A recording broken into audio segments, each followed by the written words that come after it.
Oke. Assalamualaikum warahmatullahi wabarakatuh.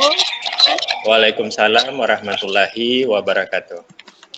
Hmm, maaf Pak mengganggu waktunya. Saya ada mau yang diwawancara sebagai Bapak sebagai pimpinan sekolah. Pertanyaan pertama saya, selama ini bagaimana Bapak mengidentifikasi apa itu dilema etika atau bujukan moral gitu Pak? Ya, Bu. Jadi kalau kita lihat dilema etika itu sebetulnya dua pilihan yang sama-sama dua pilihan moral yang sama-sama benar. Ya Pak. Nah, tetapi bertentangan. Nah, kemudian kalau bujukan moral ini artinya kita pilihan kita benar atau salah. Salah, iya Pak. Ya. Nah, bagaimana cara kita mengidentifikasi? Tentu kita buatkan daftar semua fakta yang ada hubungan dengan masalah tersebut. Nah, siapa saja yang berkepentingan dalam masalah tersebut? Iya Pak.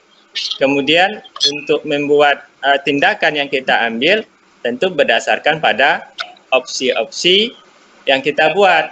Nah, dari informasi yang kita peroleh, kita dapat memilih mana opsi yang paling tepat agar tidak ada yang kita rugikan dari kedua belah pihak misalnya, Bu. Iya. Jadi di sini Bapak kan mengidentifikasi dulu sebuah permasalahan tersebut apakah dilema etika atau bujukan moral gitu Pak ya. Iya, iya. Benar sama jadi kalau benar misalnya atau dia salah sama benar gitu Pak ya. Iya, kalau bujukan moral tentu kita tentukan benar atau salah. Iya, Tapi Pak. kalau dilema etika ini sebetulnya agak sulit gitu, Bu. Iya, iya Pak. Pertanyaan selanjutnya Pak, bagaimana Bapak menjalankan pengambilan keputusan di sekolah Bapak, terutama kasus-kasus di mana ada dua kepentingan yang sama-sama benar gitu Pak? Kepentingannya sama-sama benar, berarti ini dilema etika gitu. Bagaimana Bapak mengambil keputusannya gitu? Nah, ini kita lihat apakah hal tersebut betul-betul berupa masalah atau isu yang beredar. Nah, kalau itu berupa masalah, ya tentu kita selesaikan dengan cara mengidentifikasi tadi, seperti yang Bapak sebutkan tadi. Iya. Nah, tetapi kalau hanya isu yang beredar, ini sebetulnya tidak perlulah kita tanggapi, namanya isu. Iya. Nah, tapi kalau suatu masalah baru kita dudukkan masalah tersebut, bagaimana cara jalan keluarnya. Iya, kalau dia sebuah masalah memang Pak itu, di mana Bapak harus menentukan keputusannya di mana dua-duanya benar gitu Pak. Bagaimana Bapak menentukannya gitu? Nah, ya kita lihat Bu, setelah kita mengumpulkan bukti-buktinya, kemudian tentu kita terima informasi-informasi dari beberapa elemen yang ada di sekolah misalnya Bu kan. Iya Pak. Nah, tentu kita analisis. Nah, analisis ini yang lebih penting. Seperti kalau keadaan sekolah ada namanya analisis SWOT, ada kelebihan dan kekurangan gitu Bu kan. Oke. Langkah-langkah seperti apa yang Bapak lakukan untuk menentukan dia dilema etika tersebut gitu Pak? Memutuskan permasalahan tersebut, langkah-langkahnya gitu Pak. Ya, yang pertama jelas kita identifikasi keputusan yang akan diambil masalahnya. Nah, kemudian mengumpulkan informasi yang ada hubungannya dengan masalah tersebut atau apakah relevan. Nah, kemudian kalau misalnya informasi yang beredar tidak relevan dengan masalah, ya tentu tidak kita ambil buktinya tadi Bu kan. Iya. Nah, kemudian mencari kasusnya seperti ini Pak, ada siswa yang melawan guru di kelas, di mana guru tersebut asal masuk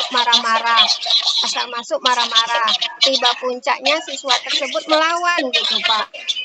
Berarti dia dianggap salah sama-sama salah, benar sama-sama benar gitu kan Pak. Bagaimana Bapak menentukan keputusannya gitu? Jadi inti tadi pertanyaan Ibu tadi, guru tadi masuk ke kelas lalu marah-marah terus gitu, marah-marah terus gitu, dimana seorang anak tersebut mencapai puncaknya dia melawan gitu Pak. Ya, jadi kita juga harus sebagai guru, kenapa kita kok bisa marah?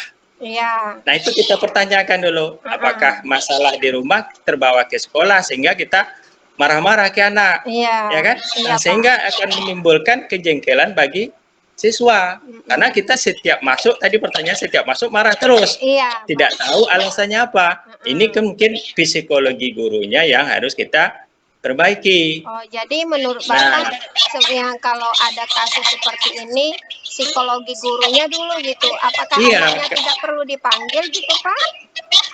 Iya, kalau menurut Bapak ya memang ada laporan, tentu kepala sekolah tentu ada di bawahnya ada pembantunya. Iya. Jadi tentu dari laporan tersebut, tentu Bapak identifikasi. Bisa jadi juga nanti Bapak suatu-suatu mengadakan supervisi. Nah, kita lihat apakah setiap guru ini masuk selalu marah-marah. Nah, ini tentu penyelesaiannya sudah ke masalah psikologi, Bu. Nah, jadi kecuali kalau sekali marah ada siswa yang dia buat jengkel, lalu dia marah. Nah, tetapi marah tadi kita tidak boleh memarahi siswa tadi secara berlebihan di dalam kelas, karena nanti siswa yang efeknya ke mental dia. Dia malu. Bagusnya kita sediakan tempat, kita panggil nanti dia ke kantor. Nah, jadi, baru nanti kita selesaikan.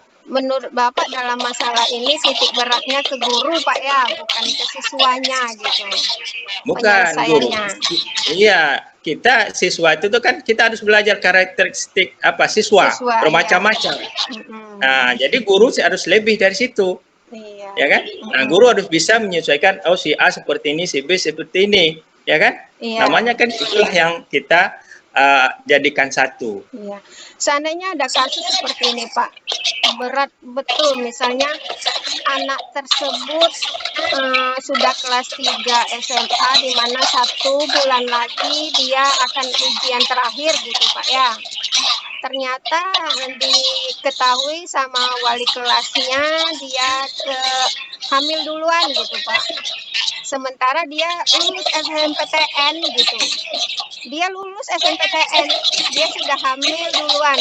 Sementara ujiannya tinggal 1 bulan lagi gitu Pak.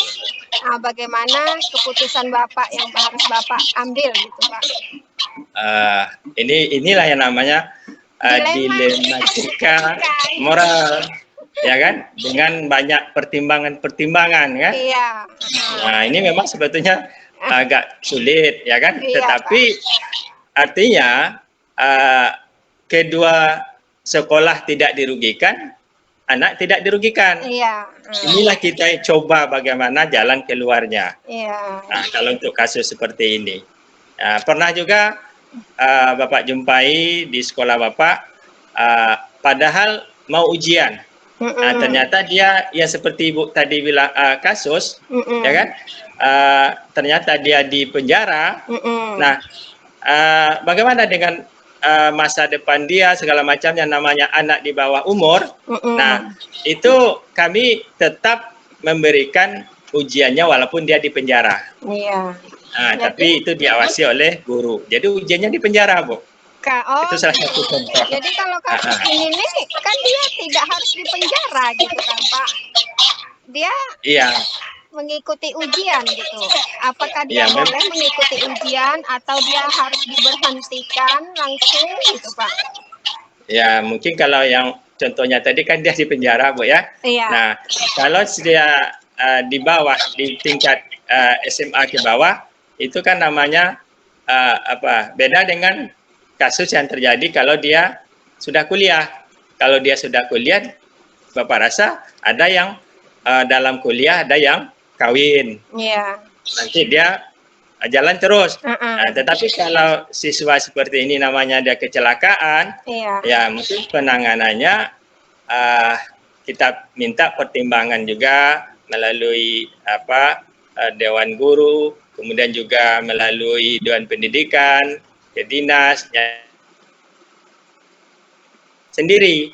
Iya. Nah, dengan pertimbangan-pertimbangan tadi, nah baru kita bisa menetapkan keputusan apa yang diambil. Oh, jadi menurut Bapak keputusannya harus dirembukkan kepada Dewan Guru dulu.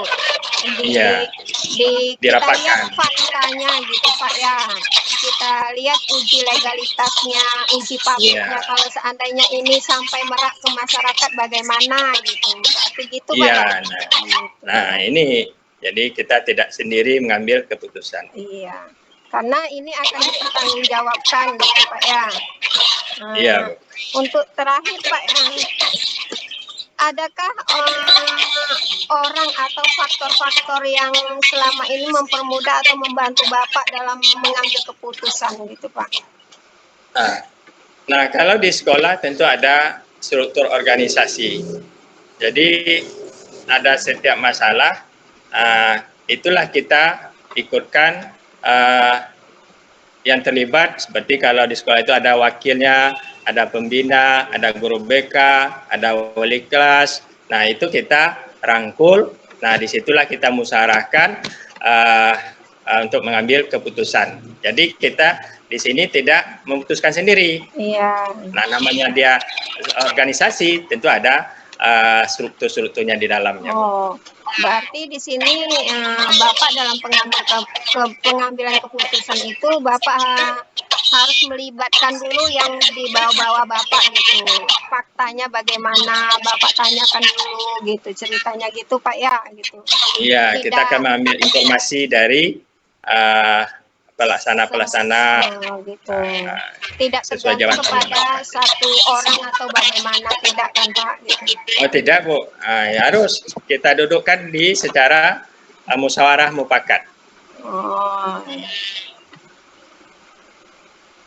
Nah, jadi dari yang Bapak dari saya wawancara ke Bapak tadi, dapat saya simpulkan bahwa dalam pengambilan keputusan itu Bapak selalu berkolaborasi dengan kawan Bapak, harus dipikirkan faktanya apakah ini dilema etika atau rujukan moral gitu. Terus kolaborasi itu yang penting menurut Bapak, dan fakta-faktanya, uji legalitas, uji pabrik perlu dipikirkan. Itu saya ambil kesimpulannya Pak ya. Iya, iya. Oke, terima kasih Pak atas waktunya. Saya cukupkan sampai sini. Assalamualaikum warahmatullahi wabarakatuh. Waalaikumsalam warahmatullahi wabarakatuh.